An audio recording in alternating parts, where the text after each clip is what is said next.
కాంగ్రెస్ అంటే ముస్లిం, ముస్లిం అంటే కాంగ్రెస్. అయితే మరి హిందువుల సంగతి ఏంటన్నారు బీజేపీ రాష్ట్ర అధ్యక్షులు రామచంద్రరావు. ముస్లింలను కాంగ్రెస్ ఓట్ల పురుగుల్లాగా చూస్తోందని ఫైర్ అయ్యారు.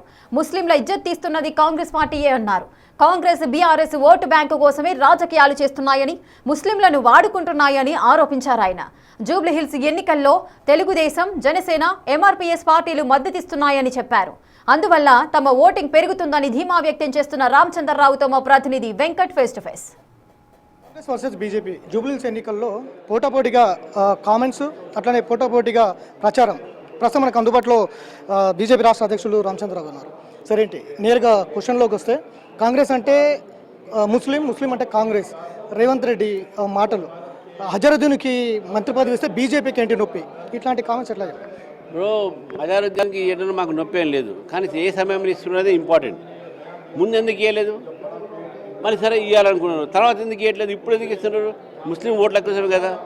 ఎంత దూరం పోయినంటే రేవంత్ రెడ్డి గారు వాళ్ళు రేవంత్ రెడ్డిగా మారి టోపీలు వేసుకుంటూ వాళ్ళు నేను ముస్లిం, మేము చేయబట్టే ముస్లింకి ఇజ్జత్ ఉంది, ముస్లిం చేయబట్టే మా ఇజ్జత్ ఉంది, ఈ విధమైన మాటలు మాట్లాడుతుంటే హిందువుల సంగతి ఏంటి?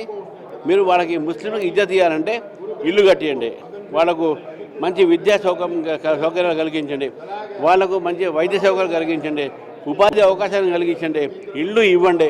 అది లేదు, ఓట్లు పురుగులని చూస్తున్నారు వాళ్ళు ముస్లిమ్స్. మీరు ఇజ్జత్ తీసేది ముస్లిమ్స్ని కాంగ్రెస్ పార్టీ, బీఆర్ఎస్ పార్టీ కూడా, ఈ రెండు పార్టీలు కూడా కేవలం ఓటు బ్యాంక్ పాలిటిక్స్ కోసము ఈరోజు రాజకీయాలు చేస్తున్నారు. కాబట్టి ఈ కాంగ్రెసే ముస్లిము, ముస్లిమే కాంగ్రెస్, ఇండియా ఇందిరా, ఇందిరా ఇండియా ఇందిరా అలానే ఈ రకమైనటువంటి ఆలోచనలు, ఇది ఓట్లు ఒక రాజకీయాల కోసము ఈ రకమైన దిగజారుడు రాజకీయంగా భావిస్తూ ఉన్నాను.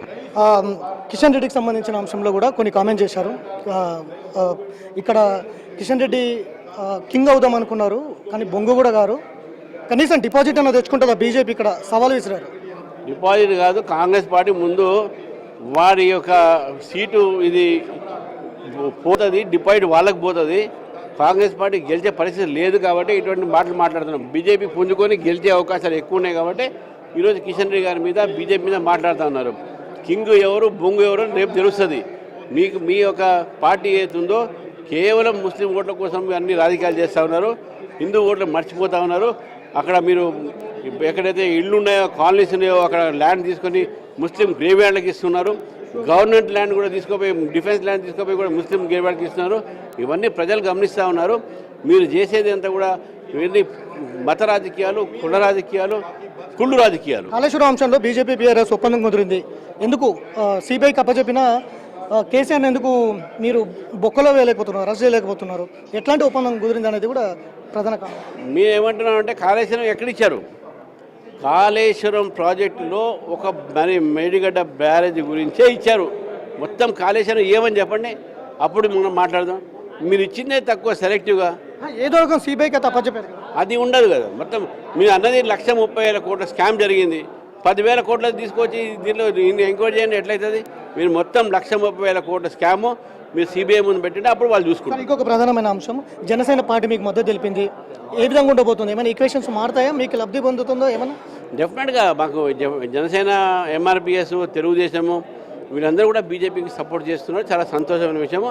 డెఫినెట్గా దానివల్ల మా ఓటు పెరుగుతాయి, గెలిచే అవకాశాలు కూడా పెరిగినాయి. పవన్ కళ్యాణ్ ప్రచారంలోకి ఏమన్నా తీసుకొస్తున్నారా? చంద్రబాబు కావచ్చు, పవన్ కళ్యాణ్ కావచ్చు. అది మా ఎన్డీఏ గవర్నమెంట్ కాబట్టి ఎన్డీఏ మా జాతీయ నాయకులు చూస్తారు అది దాని విషయంలో. సో అది కాళేశ్వరం కూడా పూర్తి స్థాయిలో సిబిఐకి అప్పచెప్పలేదు ప్రభుత్వం. మొత్తం కూడా 1,00,000 కోట్ల అవినీతి జరిగిందన్నారు. ఈ 1,00,000 కోట్ల అవినీతికి సంబంధించిన ఆధారాలను కూడా సిబిఐకి ఇవ్వాలన్నది రామచంద్రరావు చెప్తున్నారు. అట్లనే జూబ్లీహిల్స్లో కింగ్ ఎవరో, బొంగు ఎవరో త్వరలోనే తేలబోతున్నట్టు కూడా రామచంద్రరావు చెప్తున్నారు.